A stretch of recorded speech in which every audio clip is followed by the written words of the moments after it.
Now, let's talk about Alice Springs, because what is going on there is an absolute disgrace. Peter Dutton was there with Jacinta Price, and we're going to play you two clips now to just show how disgusting the left are in this country, how disgusting the ABC are when they turn on people who are there in Alice Springs doing the right thing. Jacinta Price, Peter Dutton has done so well on The Voice, coming out against The Voice. Well done, Peter Dutton and the Liberal Party for supporting him. Lisa and the bedwetters can rack off. We don't need you. Let's have a look to these two clips from Peter Dutton and Jacinta Price in Alice Springs this week. Why do you think those kind of peak bodies are rejecting those calls by you? And what evidence do you have that there is this so-called rampant child sexual abuse occurring in remote central Australia? Well, with respect, that's such an ABC question. Do you live locally? Do you speak to people on the streets? Do you hear what it is they're saying to you? Do you believe... I live locally. You live locally. You don't believe there's any problem here? OK, we've got to leave that there because we're going to our break. That was live from Alice Springs. Rita? Oh, that was a convenient little cut-off there from the ABC. I would have stayed with the chat. It was informative. And, of course, for daring to actually raise these important issues, Peter Dutton has been just met with the most vitriolic abuse and gaslighting, I would argue, from some quarters, including from a Labor MP employing really quite ugly language. Let's have a look.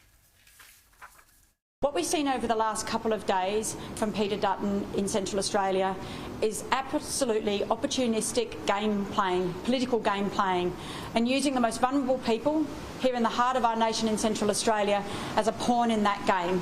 It's quite frankly a dog act. Oh, a dog act, well, James. I'm sorry, but this is just disgraceful, this Orwellian attempt to rewrite what is actually happening in communities in the Northern Territory. The facts are that the substantiated reports for child abuse and other terrible crimes against young people, are 4 or 5 times the national average when you drill into the numbers in the Northern Territory. And that's what we know about. It is just disgraceful, I think, for people to try and minimize the horror of child abuse so that they can score points against Peter Dutton. Well, yeah, I'll just give you one stat, and this is from Matt Cunningham, who's covered this issue for years, for well over a decade. He actually knows the data. He wouldn't have been surprised at all with what Peter Dutton said. So for children aged under 1, for example, there were 63.8 NT children per 1,000 who were subject of a substantiated notification. You compare that to the national average, which is 16.6.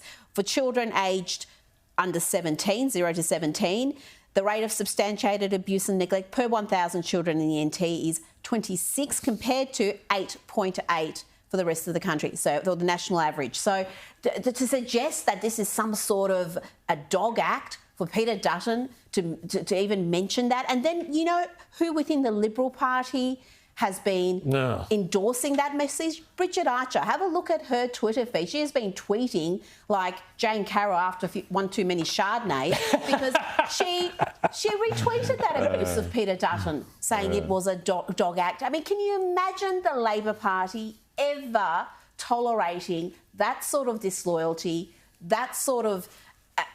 the Liberal Party go on about being a broad church, but you know what? You can be too broad and stand for nothing. Absolutely. And when you've got the likes of Bridget Archer, Julian Lisa, who says The Voice is fundamentally flawed, but he's going to back it anyway. Well, that says everything about voting yes. You're joining in with individuals who don't even believe in it. So you've got to ask yourself why on earth you would ever do that.